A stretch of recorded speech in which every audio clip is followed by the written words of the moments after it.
आप और हम सभी बड़े भाग्यशाली हैं। फागुन के इस पवित्र रंग भरे अवसर पर ये पवित्र पावन भगवान देवाधिदेव महादेव की कथा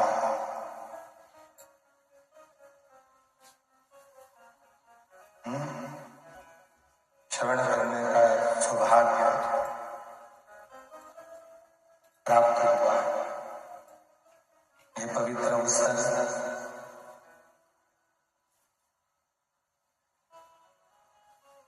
भगवान श्री रामचंद्र जी की ये पवित्र भूमि, पवित्र धरा, जहाँ भगवान श्री राम जी स्वयं इस पवित्र धरा पर आकर भगवान शिव की स्थापना करते हैं और इस पवित्र पावन भूमि पर भगवान देवाधिदेव महादेव विराजमान होते हैं। कथा के मुख्य यजमान श्रीमान रसिकलाल जी, माणिकचंद जी, धारीवाल जी, स्वर्गीय श्रीमती कमलाबाई रसिकलाल जी धारीवाल जी की स्मृति में श्री प्रकाश जी रसिकलाल जी धारीवाल, श्रीमती दीना जी प्रकाश जी धारीवाल जी, चिरंजीवी आदित्य प्रकाश जी धारीवाल धारीवाल फाउंडेशन, माणिकचंद उद्योग समूह, शिरूर, घोड़ नदी, पुणे, महाराष्ट्र। एक बार यजमान परिवार के लिए जोरदार ताली बजाकर उनका स्वागत है। श्री प्रकाश जी धारीवाल जी की बहन श्रीमती उज्ज्वला जी प्रकाश जी लुंकड़, श्रीमती सुरेखा जी सती जी चोपड़ा, श्रीमती कल्पना जी अनुपम जी लुणावत एवं श्री प्रकाश जी की बेटी जी साक्षी रोहित जी मेहता। एक बार इन भी यजमान परिवार के लिए जोरदार ताली बजाकर उनका स्वागत करना अभिनंदन, जिन्होंने इस पवित्र पावन दिव्य कथा का दिव्य इस कथा का सुना।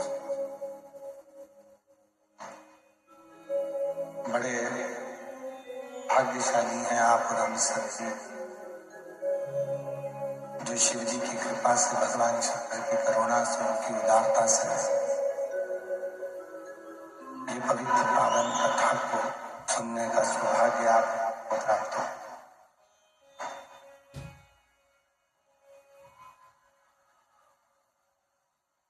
शिव की उपासना, भगवान शंकर की साधना,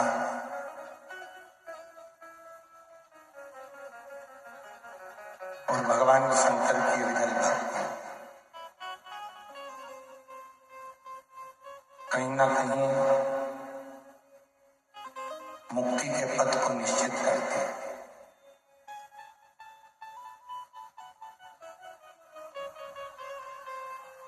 जो महापुराण की कथा कहती है, जब विश्वास दृढ़ होता है, भरोसा जब दृढ़ होता है, तब कहीं ना कहीं भगवान शिव की ही करुणा होती है।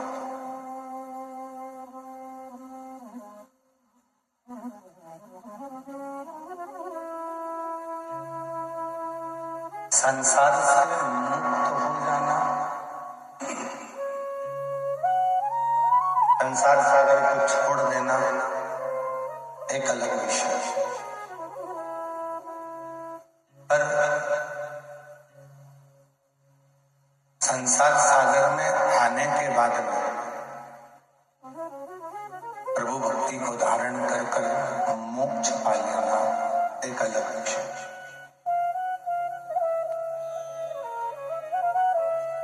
मुक्त हो जाना एक ही अलग बात, पर मोक्ष हो जाना ये अलग है।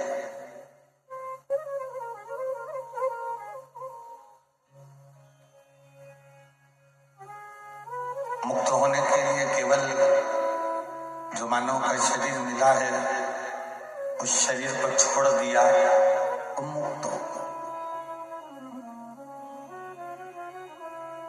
पर जो शरीर परमात्मा ने दिया है, पुनरपि जन्म पुनरपि मरणम के प्रपंच से अगर छूटना है तो कहीं ना कहीं उस ईश्वर की शरणागति लेना है।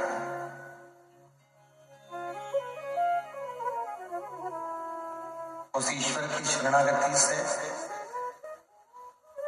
हम मोक्ष के पद पर आगे बढ़े।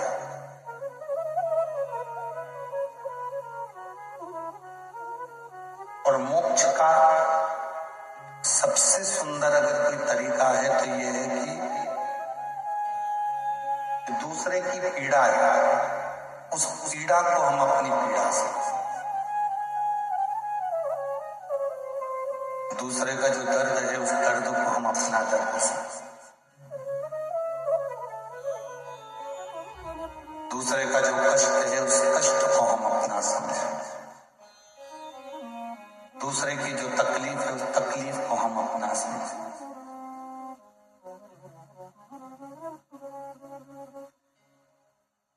हर पीड़ा को जब हम अपना समझने लगते हैं, दूसरे की तकलीफ को भी हम जब समझने लगते हैं, तब समझ लेना कि देवाधिदेव महादेव कृपा करना प्रारंभ कर दिए और तुम्हारी जिंदगी सुखमय है।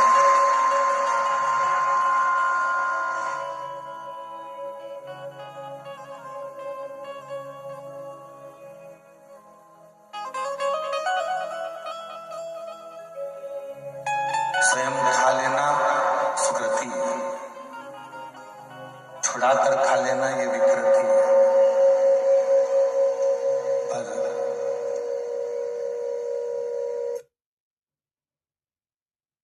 बांट कर खाना ये मेरे भारत देश की संस्कृति है। जो मिला है उसको प्रेम पूर्वक कर एक दूसरे को।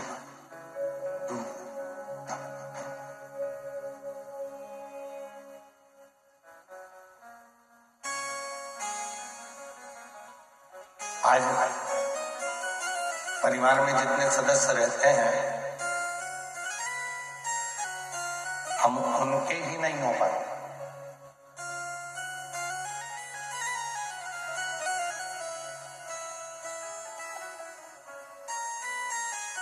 बेटी अलग सोचती है, बेटा अलग सोचता है, बहू अलग सोचती है, धर्मपत्नी अलग विचार करती है, पति अलग विचार करता है, भाई अलग विचार करता है, बहनें अलग विचार करती है।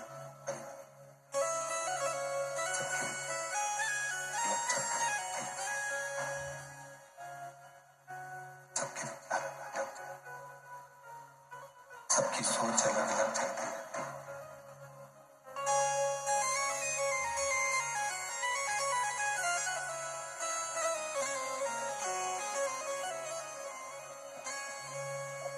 जब हम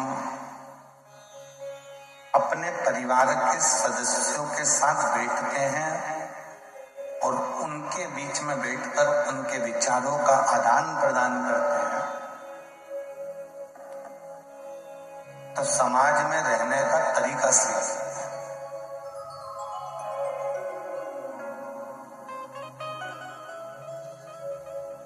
हम एक दूसरे के विचारों का आदान प्रदान ही नहीं कर पाते। कई लोग कहते हैं साहब वो 108 मनके की माला दिन भर जपता है। कई लोग कुर्सी पर भी बैठेंगे तो माला जपते रहेंगे, कथा सुनते रहेंगे। कई लोग मार्केट में भी चलते चलते माला जपते रहते हैं। पहले माला चलती थी, आजकल एक मशीन आ गई बटन दबाते रहते हैं काउंट करने के लिए। चल रहे हैं तो भी माला जप रहे हैं, बैठे हैं तो भी माला जप रहे हैं, किसी से बात कर रहे हैं तो भी उनकी उंगली चटर चटर पटर पटर करती रह रही है, माला जपते रह रही है।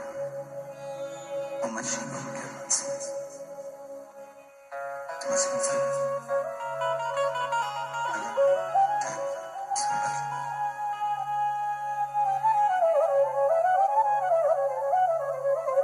तो माला उंगलियों पर चल रही,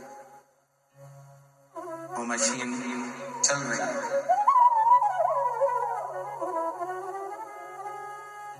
मैंने इतनी माला जप ली, मैंने इतनी बार नाम जप कर लिया, मैंने इतने मंत्र जप लिए, मैंने इतने मंत्रों का उच्चारण कर लिया, पर उस देवदेव महादेव से पूछा जाए जिसका तुमने जप करा है, राम जी का करा, कृष्ण भगवान का करा, सीता जी का करा, हनुमान जी का करा, शिव जी का करा,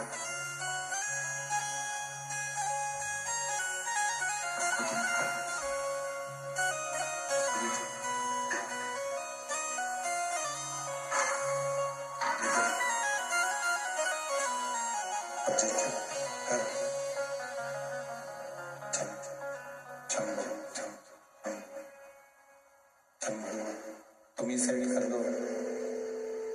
शंभू शंभू शंभू शंभू सेट करो।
एक स्वाट वर्तन किया तो सब सार्थक होता है। एक स्वाट वर्तन करने से भी उसका मूलता नहीं मिली है। शंभु शरणे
भगवान शंकर का चरित्र वर्णन करना। चलते फिरते 108 मनके की माला फेर बटन से जप कर रहे हुए 108 बार भजन कर रहे, जप रहे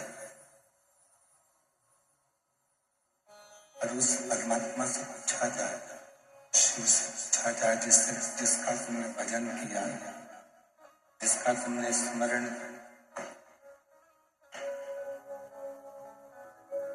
जिसको तुमने जपा है,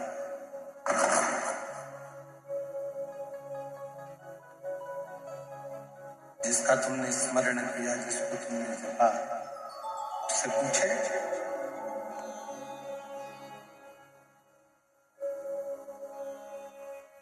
उससे कोई मालूम करे तो याद होगा।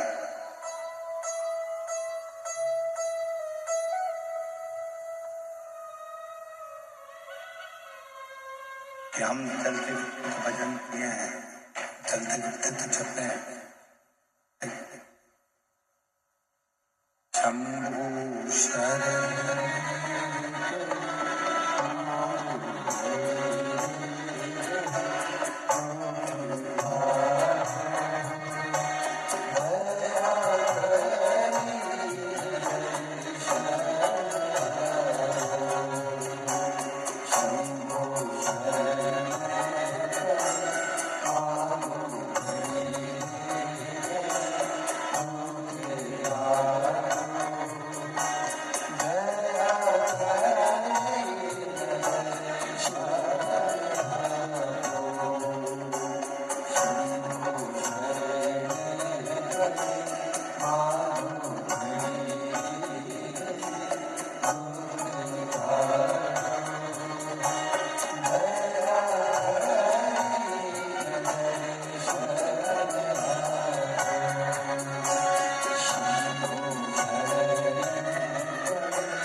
कोई बटन से भगवान का भजन कर रहा, कोई जप रहा,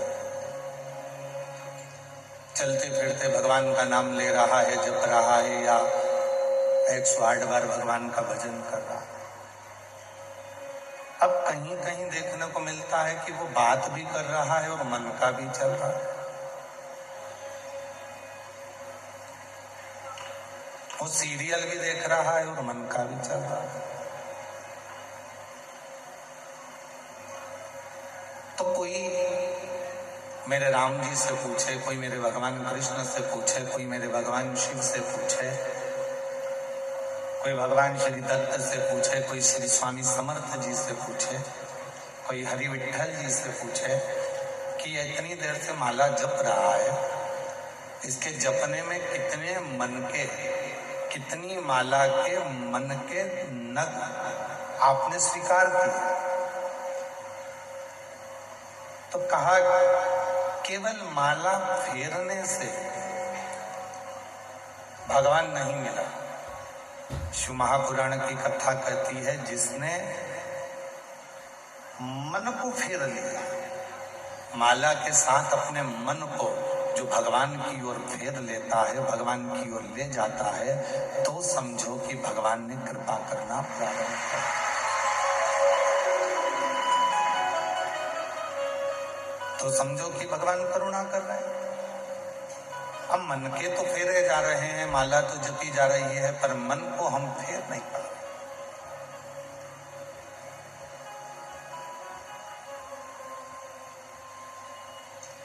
जिसने मन को परमात्मा से जोड़ लिया और जिसने परमात्मा को मन से जोड़ लिया, हृदय, शिव को क्या चाहिए? तुम्हारा धन, तुम्हारी दौलत, तुम्हारी संपदा, तुम्हारा वैभव, तुम्हारी प्रतिष्ठा, तुम्हारी कुर्सी, तुम्हारा पद, सब तुम्हारे पास रखो। शंकर भगवान को ये कुछ भी नहीं चाहिए। मेरे शिव जी तो एक लोटे जल से प्रसन्न हो जाते, बहुत उनके लिए।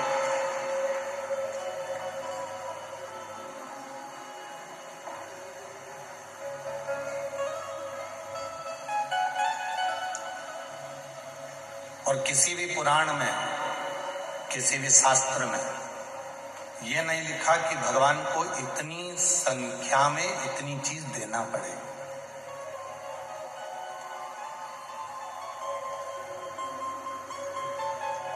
दुनिया के सारे हिसाब तुम्हारे पास रहते हैं।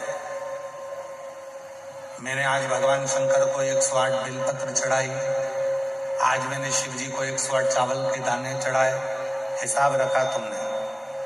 मैंने 5, ये मेरा तीसरा पशुपति व्रत है, हिसाब रखा तुमने। 16 सोमवार का आज मेरा 8वें नंबर का व्रत है, हिसाब रखा तुमने। इतनी मेरी गाड़ी है, हिसाब रखा तुमने। इतने मेरे बंगले हैं, हिसाब रखा तुमने। इतनी जोड़ मेरे कपड़े हैं, हिसाब रखा तुमने। मेरे भोले बाबा के पास हिसाब नहीं चलता। मेरे शंकर भगवान तो कहते हैं कि मुझे जो तू दे रहा है, अगर एक चावल का दाना भी तू मुझे दे रहा है तो उसका हिसाब तू मत रख। तू बस समझ लेना कि उसका हिसाब तुझे रखने की जरूरत नहीं है। और यदि चावल का दाना नहीं भी दे रहा, बेलपत्र नहीं भी समर्पित कर रहा, तो केवल अपना हृदय मुझे दे, अपना दिल मुझे दे, अपना मन मुझे दे, बाकी और कुछ नहीं।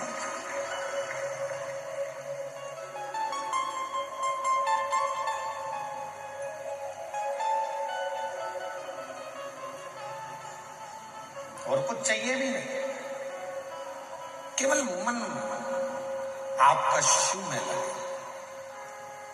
एक बड़ी सुंदर चरित्र है भगवान शंकर की पवित्र कथा।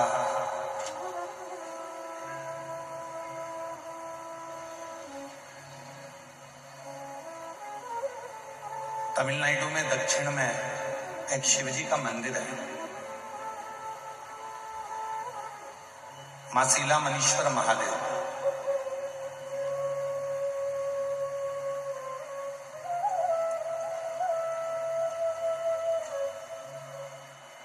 तमिलनाडु प्रदेश में बड़ा सुंदर मंदिर है, मासीला मनीश्वर महादेव।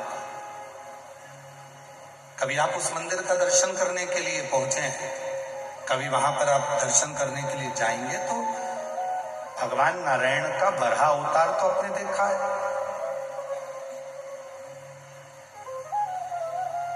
भगवान विष्णु ने बरहा अवतार धारण करा था, अपने दंतों पर पृथ्वी को धारण करा था, लेकर आए थे, हिरण्याक्ष का संहार करा था, ये सब आपने दर्शन किया। पर कभी आपने भगवान शंकर का वराह रूप का अवतार का दर्शन यदि ना करा हो तो मसीला महेश्वर मंदिर में जाकर आप भगवान शिव का इस रूप का दर्शन कर सकते।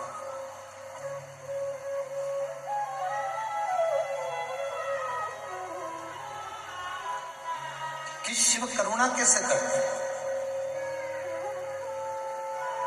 शिव दया कैसे करते हैं।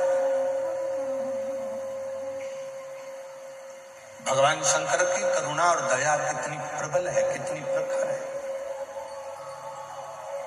एक प्रसंग मिलता है, एक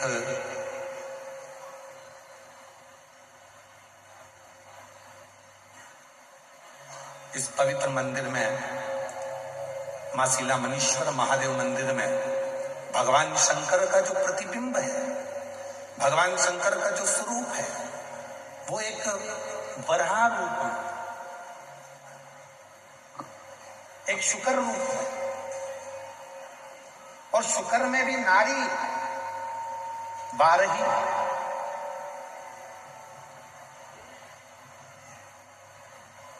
शुक्र में भी शुक्री का रूप धारण करते। आप उस मूर्ति का दर्शन करेंगे तो भगवान शुक्री का रूप धारण करे हुए हैं और उनके स्तनों से 12 शुक्री के बच्चे लपटे हुए हैं जो उनका दूध पी रहे हैं। उस मंदिर की मूलता उस मूर्ति की मूलता।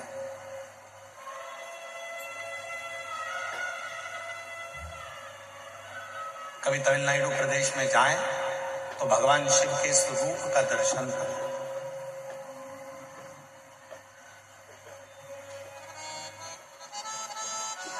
एक प्रसंग मिलता है, प्राचीन काल में एक ऋषि हुए, बाल ब्रह्मचारी जी थे, बाल मुनि थे, वन में रहते थे, शिव की आराधना करते थे, भगवान की भक्ति में डूबे रहते थे। उनके आश्रम में, उनकी कुटिया में 12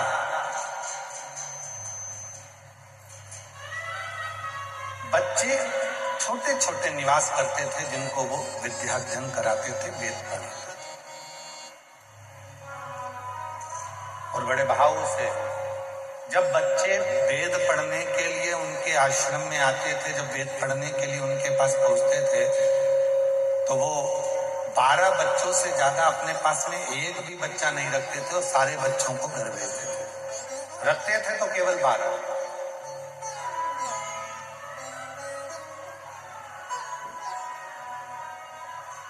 और उन 12 बच्चों को अपने पास रखकर उनको विद्याध्ययन कराना, उनको वेद पढ़ाना, उनको शास्त्र का अध्ययन कराना, उनको स्मरण कराना, उनको पढ़ाना।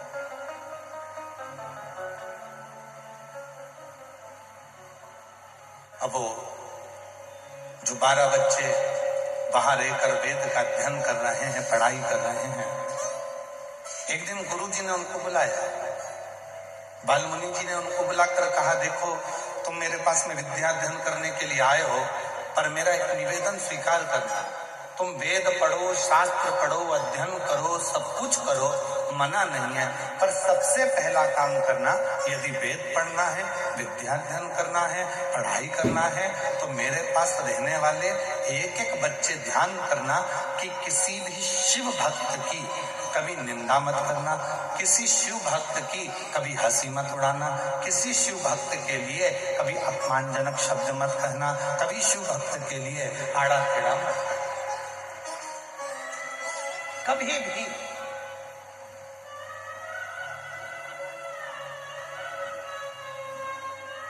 और महाराज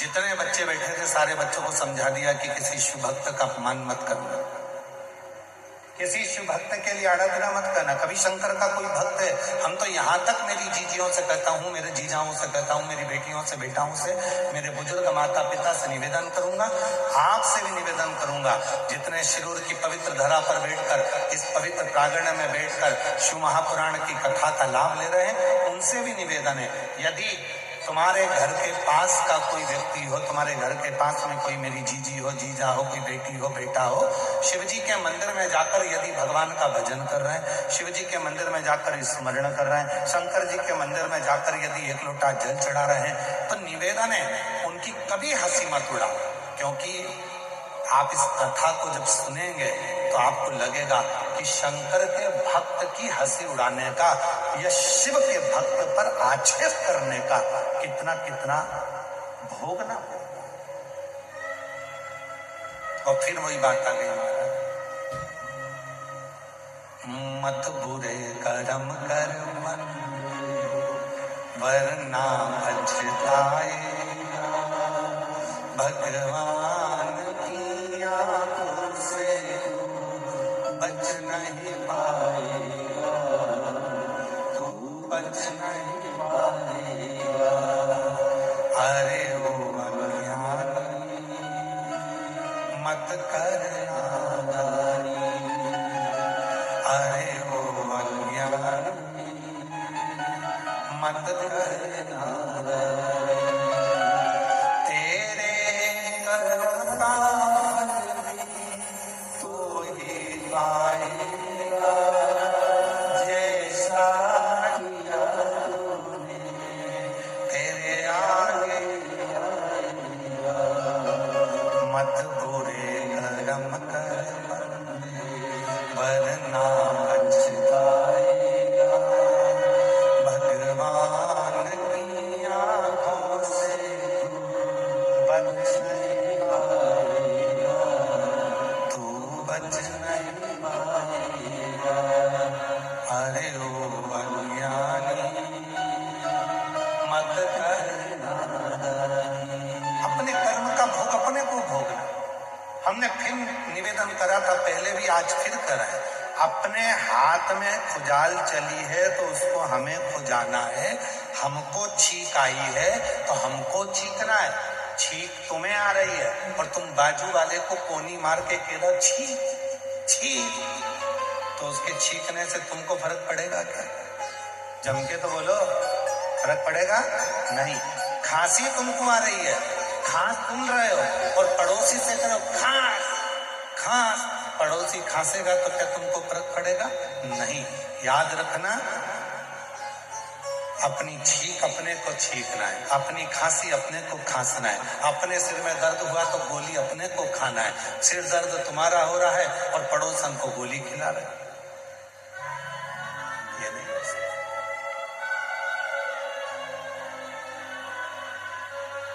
तो अपने कर्म का भोग भी जम के बोलो अपने को ही भोग। इसलिए शिव महापुराण की कथा कहती है कि घर के हर व्यक्ति को एक लोटा जल शिव जी को चढ़ाना चाहिए, जिससे अपने कर्म का भोग भगवान शंकर को जल चढ़ाते चढ़ाते वो कर्म का लेख हमारा कट जाए।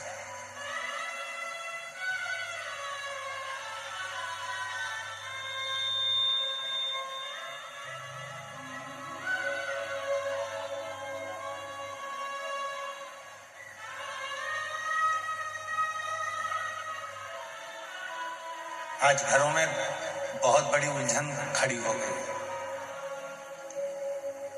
लड़का कहता है कि मैं कमा कर ला रहा हूं, लड़की कहती है मैं कमा कर ला रही हूं। पत्नी कहती है इन बच्चों को मैं पाल रही हूं और पिता कहता है इन बच्चों को मैं पाल रही हूं। सास कहती है कि तुम्हारे बच्चों को मैं पाल रही हूं, तुम तो खूब एंजॉय कर कर शॉपिंग मॉल घूम रहे हो। ससुर कह रहा है दिन भर दुकान पर बैठकर मैं कमा रहा हूं और मेरे बच्चे मौज कर रहे हैं।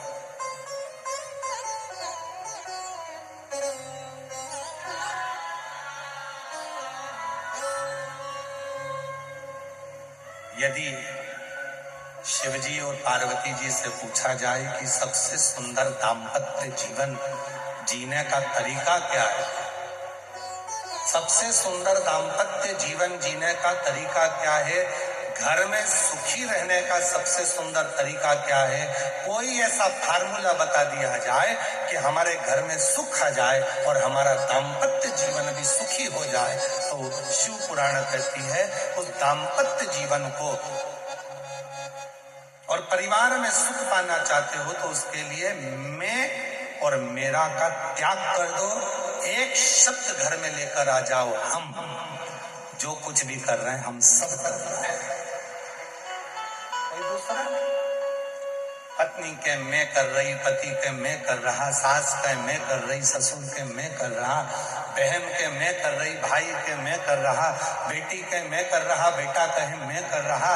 ये जो मैं का संबोधन है, इस मैं के संबोधन को उठाकर बाहर पटक दो और हम एक संबोधन आ जाए, हम सब इकट्ठे होकर परिवार हमारा इतना अच्छा है गुरुजी, मेरा परिवार नहीं हमारा परिवार इतना अच्छा है गुरुजी, हमारा शिरोर इतना अच्छा है कि शिव महापुराण की कथा हम सब मिलकर करा रहे हैं।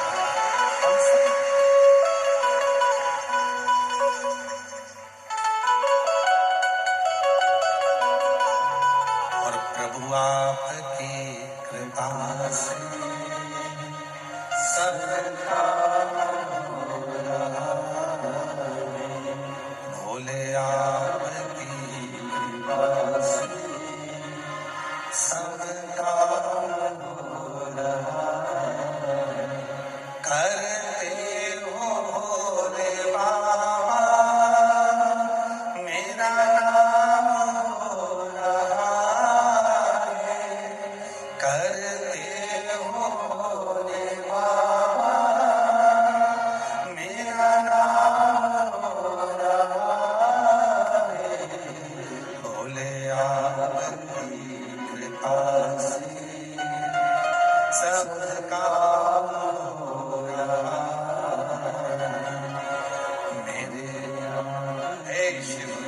शंकर है वो घड़ी है सब तुम कर रहे हो, हम तो केवल एक निमित्त मात्र है, हम सब करने वाला कौन, कोई एक नहीं, हम सब कर रहे हैं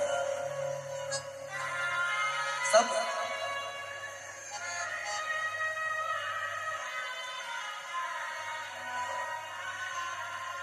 सब्जी अच्छी बनी मैंने बनाई, चाय अच्छी बनी मैंने बनाई, बिगड़ गई बहू ने बनाई।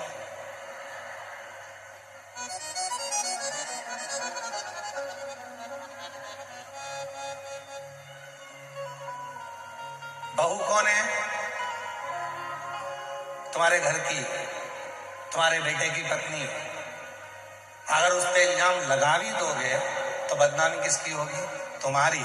उनके घर की बहू चाय बनाना तक नहीं आए, चाय अगर बेकार भी बन जाए तो सास को आगे आकर कहना चाहिए बुढ़ी हो गई ना तो दिखता नहीं है इसलिए गड़बड़ हो गई, मैंने बनाई थी।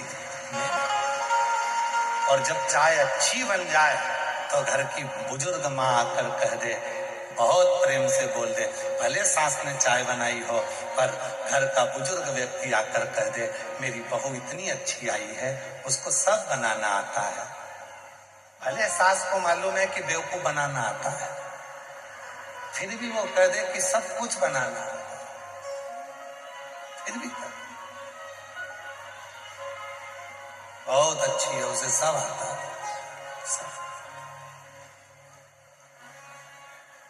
सब जानती है, सब सब कुछ उसका है।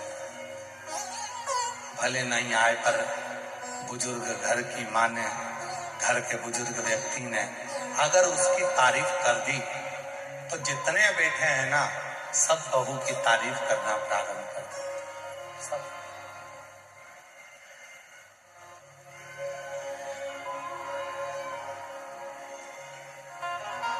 एक बात समझ में नहीं आती परंतु बड़ी विचारणीय बात है। समझ में नहीं आता है कि तुम्हारे बेटे के लिए लड़की देखने कौन गए, जम के बोलो तुम। लड़की देखकर कौन आए? तुम। हाथ में लिफाफा देखकर कौन आए? तुम। साड़ी उड़ाकर कौन आए? तुम।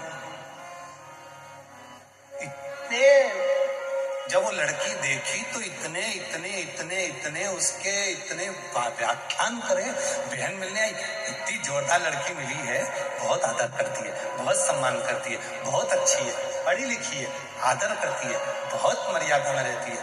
पर 2 साल 3 साल 4 साल बाद न जाने ऐसा कौन सा बिच्छू तुमको डक जाता है कि तुम उस बात को पलट जाते हो। ऐसी तो मैंने जिंदगी में नहीं देखी, खाए जा रही है जब से आई है।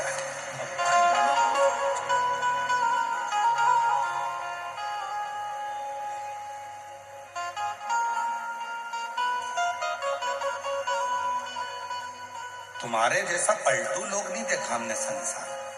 इतनी जल्दी पलट जाते हैं, पहले कहते हैं बहुत अच्छी है, हमसे भी लोग कहते हैं, कई माताएं आती हैं, फोटो लेकर आती हैं, दिखाती हैं, कई गुरुजी मैंने अपने लड़के के लिए लड़की देखी। हमने कहा देखिए यहाँ इतनी जोरदार है। हम 8 लोग गए थे गुरुजी उनके गांव लातूर में, हम लोग पूरे 8 लोग गए, हम लोगों ने बैठे बातचीत करी, हमने खाना वाना खाया, सब कुछ। गुरुजी इतनी बढ़िया एक शब्द नहीं बोली, इतनी अच्छी लड़की है। चाय लेकर आई, हमने बात करी, बिल्कुल एक शब्द ऊंचा नहीं बोले गुरुजी, इतनी बढ़िया लड़की है। तुम देख के बताओ कि अपने बबलू के लिए कैसी रहेगी। हमने लड़की का फोटो वोटो तो नहीं देखा, पर हमने देखते से कह दिया अभी नहीं बोली है, जब वो बोलेगी तो तू भी डोलेगी। अभी कहा है उसका कारण है हमारी दृष्टि में जब हम अच्छाई देखते हैं तो सबकी अच्छाइयां दिखती हैं। जब हमारी दृष्टि में हम दूसरे के कहने पर बुराई देखना चालू कर देते हैं तो अपने बच्चों में भी हमें बुरा ही नजर आने लगता है। बुरा।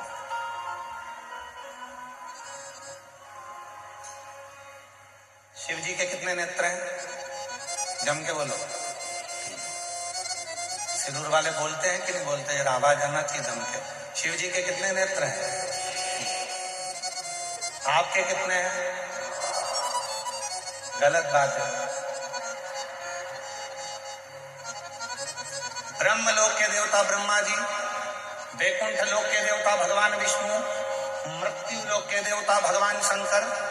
जब मृत्यु लोक के देवता भगवान शंकर के 3 नेत्र हैं तो तुम्हारे भी कितने हैं? 3। शिव जी के 3 नेत्र हैं तो अपने भी 3 नेत्र। शिव जी के 3 नेत्र हैं तो पृथ्वी पर जन्म लेने वाले हर मनुष्य के 3 नेत्र हैं। पहला नेत्र शंकर भगवान का, दूसरा नेत्र भी शिव जी का और तीसरा नेत्र भी शिव जी का। उसी तरह आपके भी कितने नेत्र हैं? एक नेत्र ये जिससे आप अपनी अच्छाई देखते हो, मैंने जो करा बहुत अच्छा करा, मेरे बराबर कोई नहीं कर सकता। दूसरा नेत्र ये जिससे आप अपने परिवार की अच्छाई देखते हो, मेरे बच्चों ने जो करा बहुत अच्छा करा, मेरे घर के लोगों ने जो करा बहुत अच्छा करा। और तीसरा नेत्र यहाँ होता है जिससे हर एक व्यक्ति की बुराई ढूंढता रहता है, वो तीसरा नेत्र है।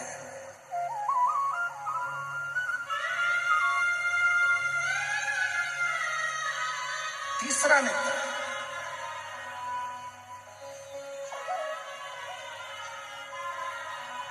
हर एक व्यक्ति की बुराई ढूंढ रहा है। शिव जी का तीसरा नेत्र खुलता है तो कामदेव जलकर भस्म होता है। शिव जी का तीसरा नेत्र खुलता है तो चारों तरफ हाहाकार होता है। और आपका तीसरा नेत्र खुलता है तो घर में हाहाकार मच जाता है। क्यों? क्योंकि हम बुराइयां देखते हैं और बुराइयां बोलते हैं।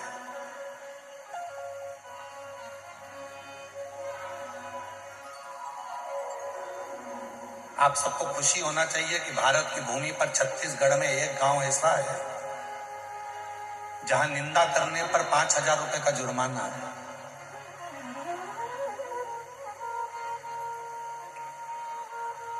कल हम उस गांव का नाम या तो आप अपने गूगल पे सर्च करके निकाल लेना, नहीं तो हम उस गांव का नाम निकाल के लाएंगे।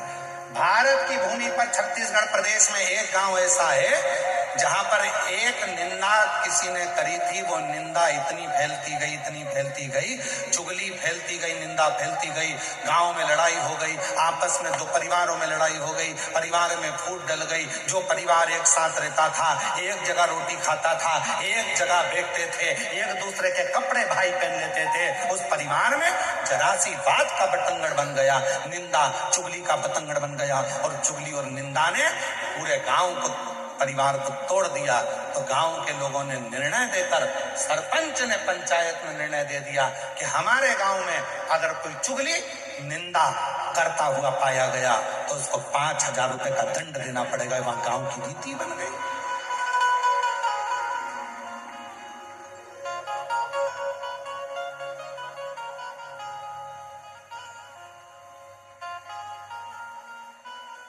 एक छोटी सी भूल, एक छोटी सी निंदा, एक छोटी सी अपशब्द,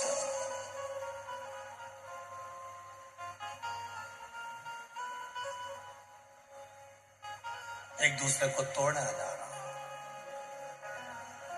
एक दूसरे को बर्बाद किया जा रहा। तो 3 नेत्र हैं भगवान शिव जी के, तो हमारे और आपके भी 3 नेत्र हैं। अच्छाई देखिए, अपने में भी अच्छाई देखिए, परिवार में भी अच्छाई देखिए, और तीसरा नेत्र खुलने मत दीजिए जिससे हम दूसरे की बुराई करें। ये तीसरा नेत्र खुलने मत दो, हम दूसरे की बुराई नहीं देखेंगे।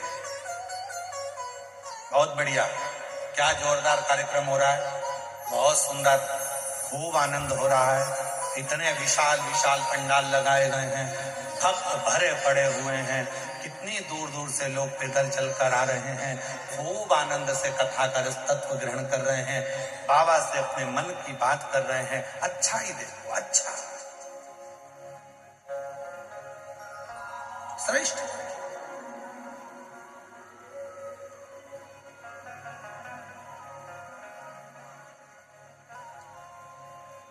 फिर किसी ने देखा, अरे बाबा बहुत दूर पार्किंग है, पैदल चलना है।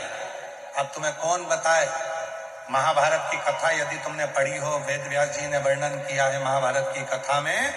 महाभारत की कथा में वर्णन आता है, अश्वमेध यज्ञ के बाद जब एक दिव्य यज्ञ का अनुष्ठान पांडवों ने करा और उस यज्ञ में 1 घंटा लगाया गया, यज्ञ की पूर्णाहुति में वो घंटा बजना था, वो घंटा नहीं बजा। जब यज्ञ में घंटा नहीं बजा तो पूछा गया कि ये घंटा क्यों नहीं बजा। ये घंटा तो अपने आप बजता, यज्ञ की पूर्णाहुति होती और घंटा बजता, ये बजा क्यों नहीं। मालूम पड़ा कि अपने नगर में कोई भूखा रह गया, उसने भोजन नहीं करा। पता करो कौन भूखा है।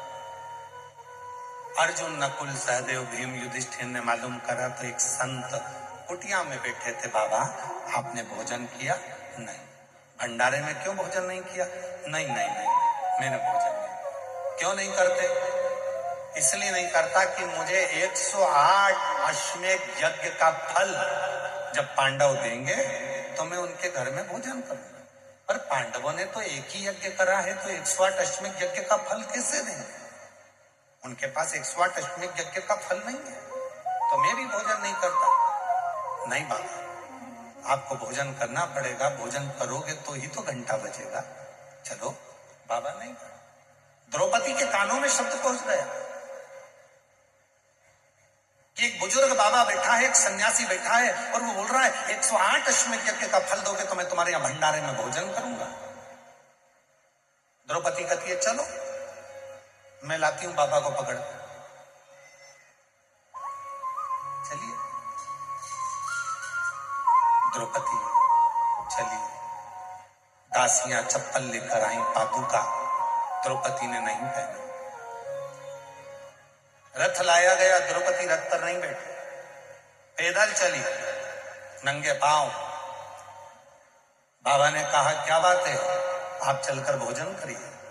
द्रौपदी ने कहा चलो बाबा भोजन करो, यज्ञ का घंटा बजेगा आपके भोजन करने के बाद। बाबा ने कहा मुझे 108 अश्वमेध यज्ञ का पुण्य चाहिए, आप भी दो तो चलता हूं। द्रौपदी ने हाथ में जल लिया, मैं द्रौपदी पांडवों की धर्म पत्नी 108 अश्वमेध यज्ञ का पुण्य फल तुमको देती हूं। बाबा ने कहा कि द्रौपदी तेरे पति ने एक यज्ञ करा, तूने 108 कब कर लिया?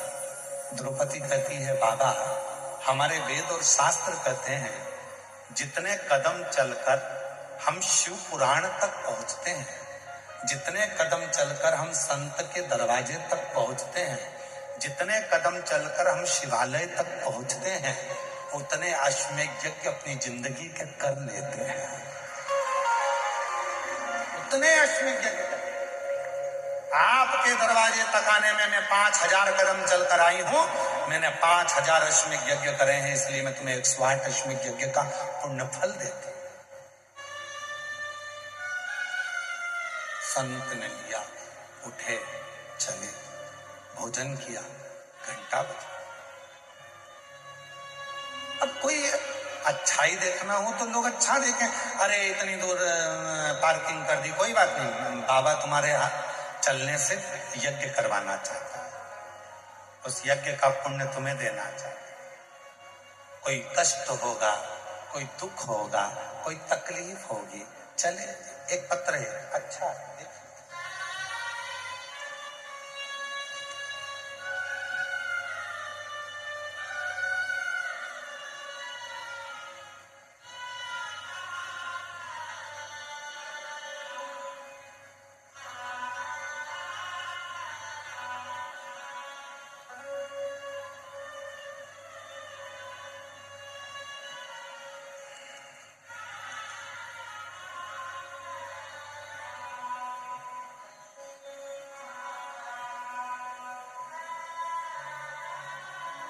मैं नांदेड़ महाराष्ट्र से हूं।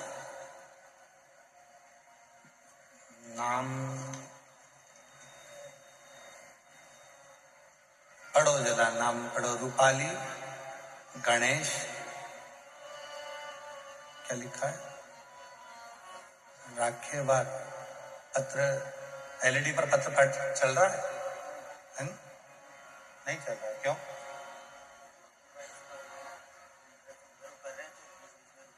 अच्छा, तो उनका एलईडी वाला कोई है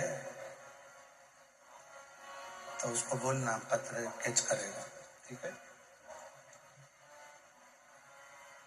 आस्था चैनल पर पत्र चल रहा है, उसको देखिएगा।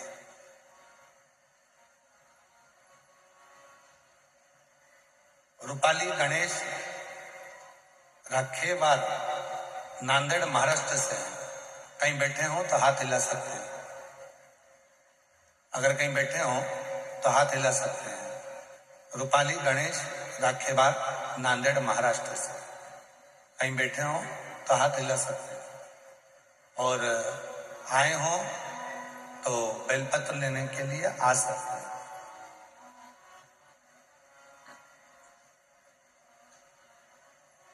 कहीं बैठे हो तो हाथ हिला सकते हैं।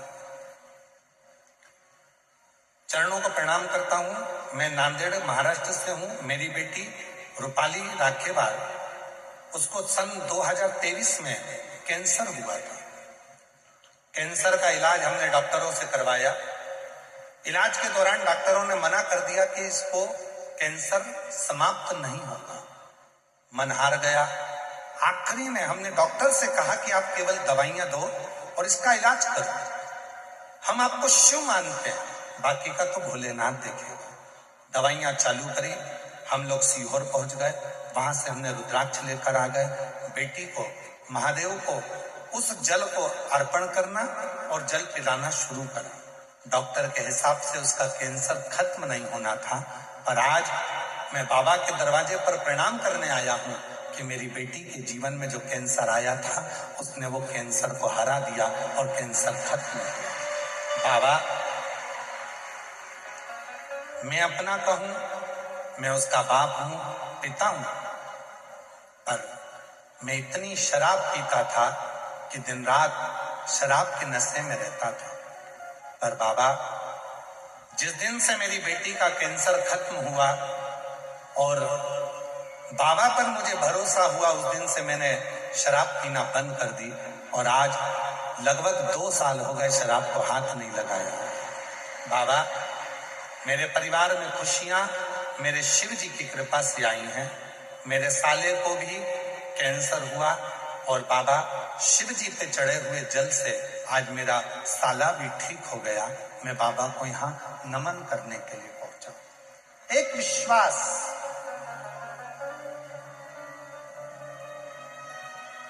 एक भरोसा, एक दृढ़ता यदि तुम्हारे भीतर है तो वो शिव को मिलने में देरी नहीं, शंकर को मिलने में देरी नहीं हो सकती।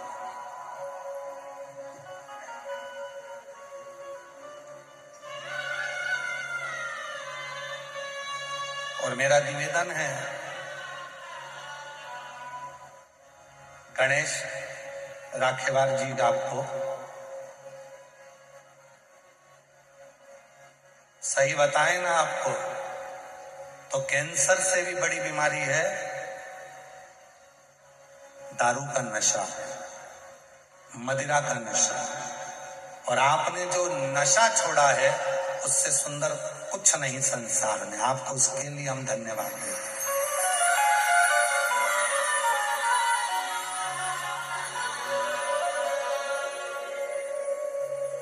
घर में एक पिता यदि नशा करता है, एक पिता यदि दारू का नशा करता है, मदिरा का नशा करता है, और छोटे छोटे बच्चे जो स्कूल जाते हैं उन बच्चों पर कितना असर पड़ता है। लोग उसको बेवड़े का बच्चा कहते हैं, तेरा बाप बेवड़ा है, तेरा पिता दारू पीता है, नाली में गटर में पड़ा होता है।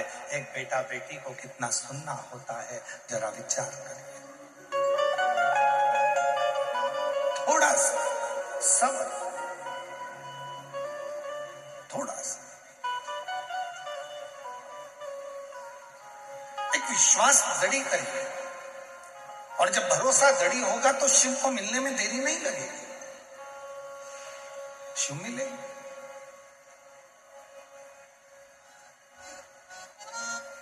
भगवान शंकर को पाने का सबसे सुंदर तरीका है आपकी नम्रता, आपका व्यवहार की नम्रता, परिवार में एकता, और परिवार में जिस परिवार में आप रह रहे हो उसकी मिठास।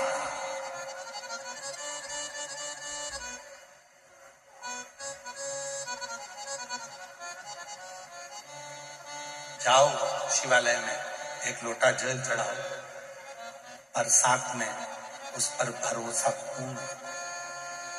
सुंदर प्रसंग चल रहा है शिव जी का, उस प्रसंग में वर्णन आता है, बाबा के प्रसंग में वर्णन आता है। मासिला मनीश्वर महादेव मंदिर तमिलनाडु का वर्णन कर रहा है। एक संत, एक साधु, एक सन्यासी, तपस्वी, साधक, उपासक, वो बाल मुनि केवल 12 बच्चों को पढ़ाते, और बच्चों से एक ही बात करते कि तुम मेरे पास विद्या अध्ययन करो, पढ़ो लिखो, मना नहीं है, मैं तुम्हें सारे वेदों पुराणों का शास्त्र का अध्ययन कराऊंगा, पर निवेदन है कि तुम किसी शिव भक्त की निंदा मत करना, तुम किसी शिव भक्त को अपशब्द मत कहना, तुम किसी शिव भक्त को आड़ा टेढ़ा मत कहना, तुम किसी शिव भक्त के ऊपर आक्षेप मत करना। वो तुम्हें भोगना पड़ेगा, तुम्हें भुगतना, कोई दूसरा नहीं भोगेगा, भोगना तुम।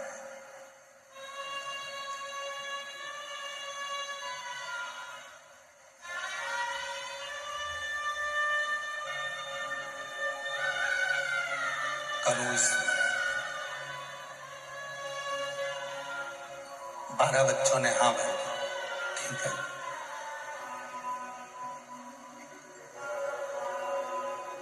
हम किसी शिव भक्तों की निंदा नहीं करेंगे, हम भगवान शंकर की आराधना साधना करने वाले की निंदा नहीं करेंगे, कभी निंदा नहीं। और आज एक बात और कहना चाहते हैं शिरूर की इस पवित्र धरा पर, शिव जी को जल चढ़ाने के लिए मंदिर में जाएं, मंदिर में कितना कीचड़ पड़ा है, कितना फूल पड़ा है, कितना पानी पड़ा है, बन सके तो वहां सफाई करें, सेवा करें, और वो भी नहीं कर सकते तो किसी मंदिर में कितना फूल कितना पानी पड़ा है उसकी निंदा भी ना करें, उसकी निंदा भी ना करें।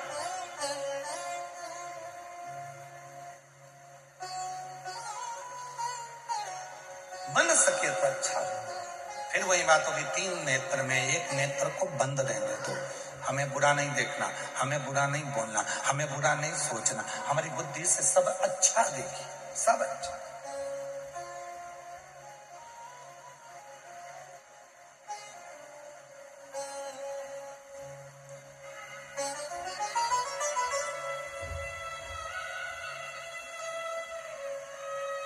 श्री प्रकाश भाई जी, रसिकलाल जी धाड़ीवाल परिवार,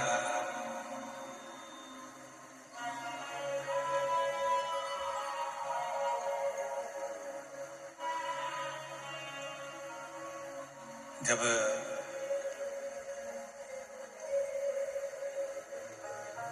श्री प्रकाश जी से बात हुई और फिर गाड़ी में श्री आदित्य जी से बात हुई, तो हमारा सबसे पहला प्रसंग एक रहता है कि इतने शुभ भक्त आएंगे, उनके लिए पाने के लिए भोजन पानी की व्यवस्था क्या है।